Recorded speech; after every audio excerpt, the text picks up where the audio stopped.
Hello my dear students of Standard 9th, welcome you all in today's online class.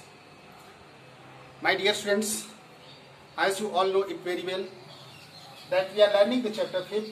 The name of the chapter is Why Do We Fall Ill? This chapter is going on, students, and before starting the current topics which we are going to describe in today's video, let us recall the contents, the videos. Let us discuss about the previous video which you have seen so far. So dear students, currently in the recent video which you have seen, what you have understood after watching the complete video. So dear students, as you watch the video, you get some information regarding the contents. So dear students, the current contents which you are going to discuss in today and the previous contents which you have seen in the previous video. So there is a great correlation between them. So there is a relations chain correlation between the first video and the current video and the previous video which you have seen. So let us discuss about those types of the videos which you have seen. In previous video you have seen only that kinds of the immunity, because the previous video was totally based on the words immunity, and we have made a lot of discussions about the terms immunity. And today we are going to describe about the term that is vaccination process and derivation of the term vaccinations, और vaccine कैसे form करती है इसके बारे में आज हम लोग डिस्कस करेंगे. And we will also discuss some special types of the vaccines which are applicable in any kind of the infectious disease. So let us start the video. Dear students, vaccination process and immunization. Immunization process is keeping us from any kinds of the infectious disease, and there is a what is the role of the vaccines? Vaccination process का role क्या है? Vaccinations is the process to stimulate our immunity system, okay? To stimulate our immunity system by injecting weakened form of the microbes which are introduced in our body, so that it can sensitize our immunity, and it after sensitizing our body will release some antigens and antibodies which will combat to the pathogens which we enter, the pathogens that enters in our body.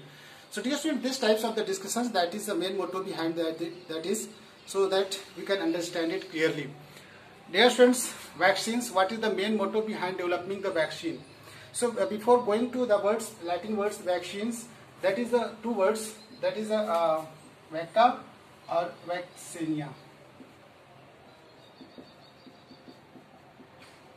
देखिए यहाँ पे दो words आपके आ रहे हैं, vaccinia और वैक्का, दो words आपके आते हैं. So dear students, these two words कहाँ से आए?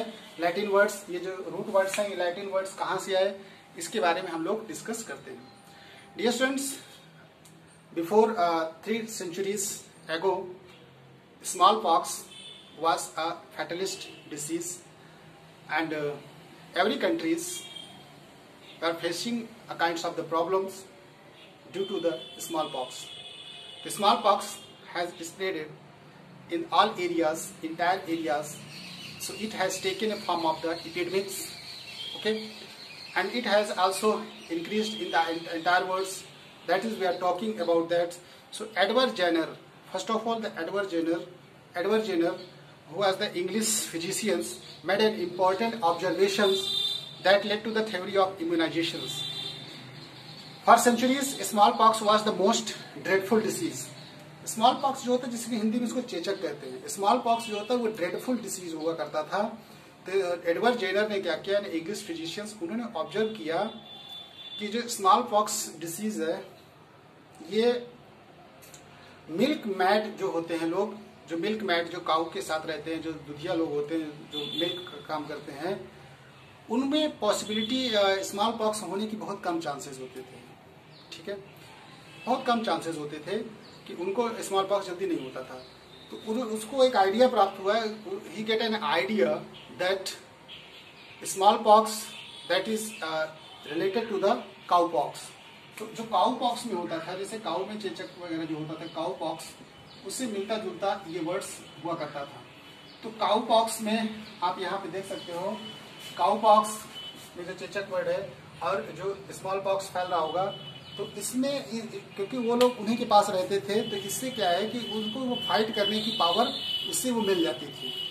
तो उस वैक्सीन का मोटो यही है कि वैक्सीन अगर हम कोई उसी प्रकार का वायरस या माइक्रोब्स बैक्टीरिया को अगर हम डेड फॉर्म में या उसके वीकेंड फॉर्म को हमारे बॉडी के अंदर इंट्रोड्यूस कराया जाए, तो वो हमारे बॉडी को स्टिमुलेट करेगी। स्टिमुलेट करने का मतलब है कि हमारे बॉडी को वो अंदर से स्टिमुलेट करेगी, जिसमें से हमारी बॉडी इम्यूनिटी सिस्टम के थ्रू हमारे बॉडी में एंटीजेंस और एंटीबॉडीज ग्रेटर अमाउंट में रिलीज होंगे, और वो एंटीजेंस एंटीबॉडीज किसी भी पैथोजेंस के एंट्री करने के बाद उससे कम्बैट करेंगे और उससे फाइट करेंगे। Dear friends, as you know that there are some memory cells also. Let us describe about the memory cell. Memory cells also there. Vaccine does not cause any kinds of the disease. Vaccines के through disease cause नहीं होगा, and it also it also works for stimulating our immunity system. It stimulates, sensitize our immunity system so that it can release a greater number of antigens and antibodies which will fight to the pathogens which enter in our body. So this is the main motto behind the derivation of the words vaccine.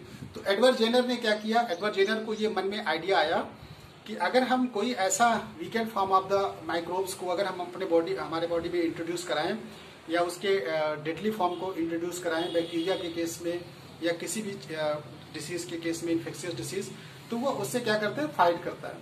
ठीक है। और ये दूसरी बात है ये कि हमारे बॉडी में हार्म ना कोई प्रोड्यूस ना कर दे, ये चीज का ध्यान दिया, इसलिए वैक्सीन जो प्रिपेयर की जाती हैं, वैक्सीन बनाते समय ये ध्यान दिया जाता है। So dear friends, understand carefully people who work with the cowpox, जो उसने ऑब्जर्व किया एडवर्ड जेनर ने कि जो पीपल्स होते हैं काउपॉक्स के साथ वर्क करते थे, तो उनमें जो चांसेस होती हैं स्किन में, उनको जल्दी स्मॉल पॉक्स नहीं होता है। स्मॉल पॉक्स की पॉसिबिलिटी जो है वो रिड्यूस हो जाती है, बिल्कुल कम हो जाती है, जल्दी से नहीं होता है। तो यहाँ पे हम ये दो वर्ड रूट वर्ड्स, जो लैटिन वर्ड्स यहाँ पे हमने अलग अलग किया, इस रूट वर्ड्स को हम लोग समझ सकते हैं।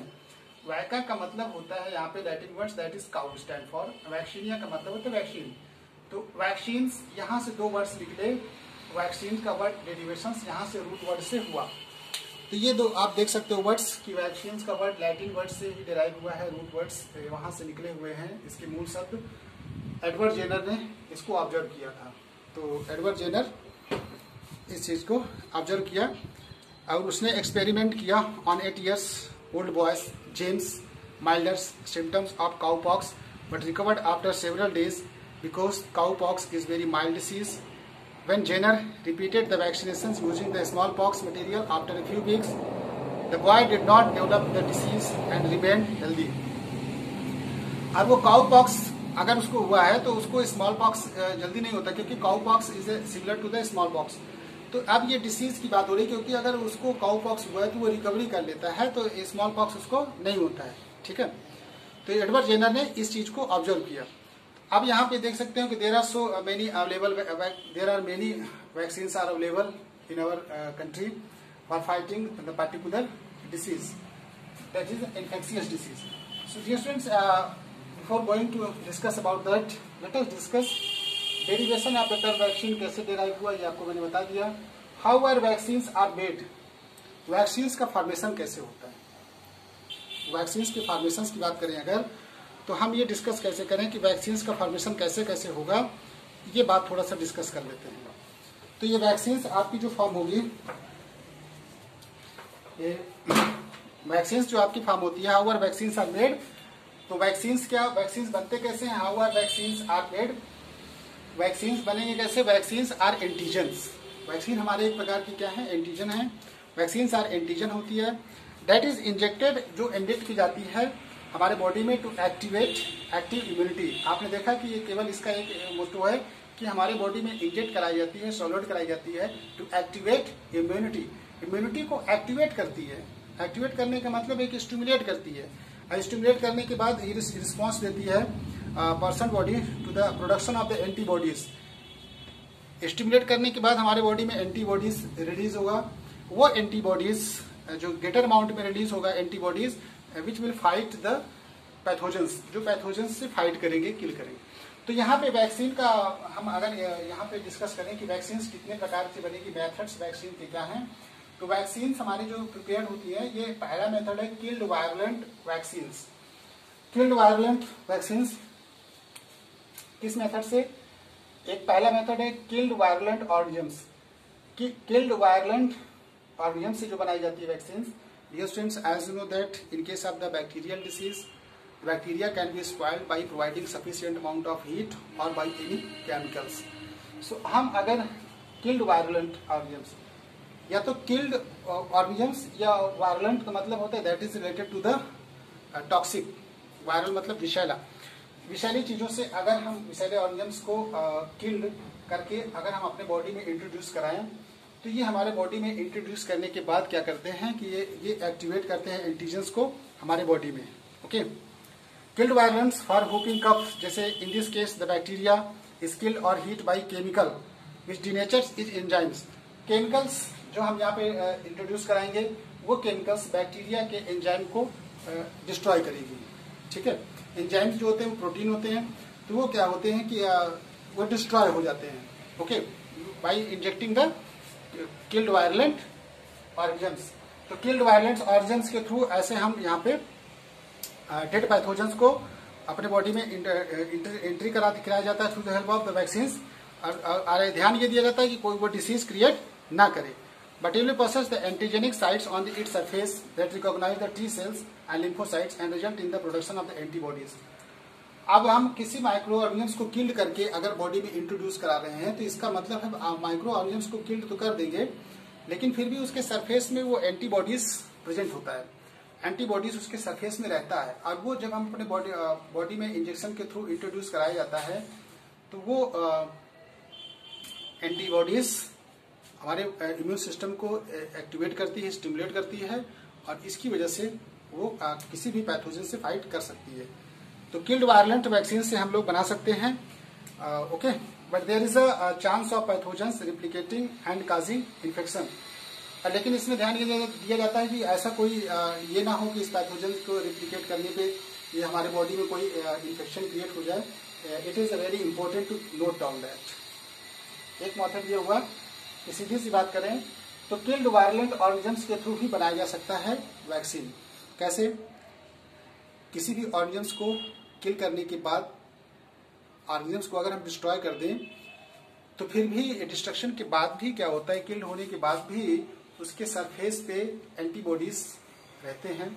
वो एंटीबॉडीज अब ज्यादा एक्टिव वर्क नहीं करेंगे, ज्यादा इतना एक्टिवेट नहीं करते कि इन्फेक्शन क्रिएट कर दें। वो अगर इंजेक्शन के थ्रू हमारे बॉडी में इंट्रोड्यूस कराए जाएं, तो वो हमारे इम्यून सिस्टम को एक्टिवेट करती हैं। तो हम इसी से बात करें कि किल्ड वायलेंट ऑर्गेनिजम्स भी वैक्सीन बनाई जा सकती है। लाइव नॉन वायलेंट स्ट्रेन्स जैसे BCG vaccine for the TB, live non violent strain से भी बनाई जा सकती है। जो लाइव मतलब जो जीवित तो हो लेकिन नॉन वायलेंट, ज्यादा विषैले ना हो, जो हमारे टॉक्सिक ज्यादा टॉक्सिन ना हो कि हमारे बॉडी में टॉक्सिक मटेरियल क्रिएट हो जाए, तो इससे भी आपको बनाए जा सकते हैं। जैसे rubella virus. Okay, vaccines are made in this way often called vaccines that pathogens is deliberately weakened to ensure that it does not cause any infections. For example, BCG vaccines used against tuberculosis and Sabin vaccines used against the polio. Okay, BCG आप देख सकते हो TB के लिए जो fight करते हैं, यहाँ पे लाइव नॉन वायलेंट स्ट्रेन से भी बनाए जा सकते हैं। मॉडिफाइड टॉक्सिन्स के थ्रू भी बनाया जा सकता है, आइसोलेटेड एंटीजेंस के थ्रू बनाया जा सकता है, फ्लू वैक्सीन्स के थ्रू बनाया जा सकता है, जेनेटिकली इंजीनियरिंग एंड एंटीजेंस, ऐसे मेथड से बहुत सारे वैक्सीन आपके बनाए जा सकते हैं। So dear students, these are the methods which we have discussed in the making vaccines, in the preparation of the vaccines. How does vaccines can be prepared? So dear students, as you know that vaccines are very important because vaccination and immunizations both are correlated. The process is here. और आप यहाँ पे देख सकते हो कि जब हमारे जो रिमेम्बरिंग सेल होती हैं, रिमेम्बरिंग सेल्स मतलब है कि जो हमारे बॉडी में डिसीज को फर्स्ट टाइम इनकाउंटर करने के बाद अगर मान लो उन्होंने फर्स्ट टाइम पैथोजन से फाइट किया तो जो एंटीजेंस एंटीबॉडीज रिलीज होती हैं उसमें कुछ होते हैं जो रिमेम्बरिंग सेल होते हैं, वो क्या होते हैं कि वो उसको पहचान लेते हैं, रिकॉग्नाइज करते हैं। रिकॉग्नाइज करने के बाद जब सेकेंड फिर कभी मान लो वो पैथोजेंस एक्सपोज होता है बॉडी के अंदर, तो वो तुरंत एंटीबॉडीज को रिलीज करते हैं और उस पैथोजन से फाइट करते हैं। So dear students, there are some kinds of the vaccines which are available for the particular disease. Let us discuss about that. What are the vaccines? जैसे BCG vaccine that is prescribed. तो आपको ये पता होना चाहिए कि BCG vaccine किस लिए हम देते हैं। तो जैसे मान लो बीसीजी वैक्सीन हम दे रहे हैं,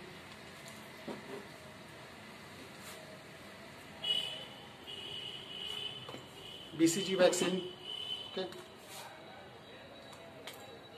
जैसे मान लो बीसीजी वैक्सीन दे रहे हैं, तो बीसीजी वैक्सीन हम लोग किस लिए दे रहे हैं? क्योंकि ट्यूबरकुलोसिस के लिए, ठीक है, ट्यूबरकुलोसिस जिसे टीबी कहते हैं, ट्यूबरकुलोसिस, और ये आपका डीपीटी, डिप्थीरिया, पर्टूसिस, व्हूपिंग कफ, ठीक है, डीपीटी मतलब डिप्थीरिया के थ्रू देते हैं, डिप्थीरिया के लिए देते हैं। व्हूपिंग काली खांसी, diphtheria. And next one is MMR vaccine, measles के लिए, MMR vaccine that is for measles के लिए MMR vaccine, okay. Hepatitis A और हेपेटाइटिस ए, जॉइंटिस के लिए हेपेटाइटिस ए, हेपेटाइटिस ए। तो हेपेटाइटिस ए के लिए जो वैक्सीन प्रोवाइड होती है that is hepatitis A. Hepatitis A ये जॉन्डिस के लिए दी जाती है जब कंटेमिनेटेड वाटर्स और फूड मटेरियल्स को हम लोग लेते हैं, उसके थ्रू हमको जैसे बॉडी में जॉन्डिस हो जाता है, जिसे हिंदी में पीलिया कहते हैं। तो इसके लिए आपको जो वैक्सीन प्रोवाइड होती है दैट इज हेपेटाइटिस ए। और हेपेटाइटिस बी भी प्रोवाइड होती है। थायराइड वैक्सीन के लिए टाइफाइड वैक्सीन, थायराइड के लिए थाइफाइड, पोलियो के लिए पोलियोमाइलाइटिस, और रेबीज के लिए rabies vaccines are available. So dear students, there are some other kinds of the vaccines which are available, which are in your given books. You must remember the types of the vaccines for the particular infectious disease, so that these vaccines can be used for curing that disease. Thank you students for watching this video, that is we have discussed in today's video. Thank you students for watching today's video.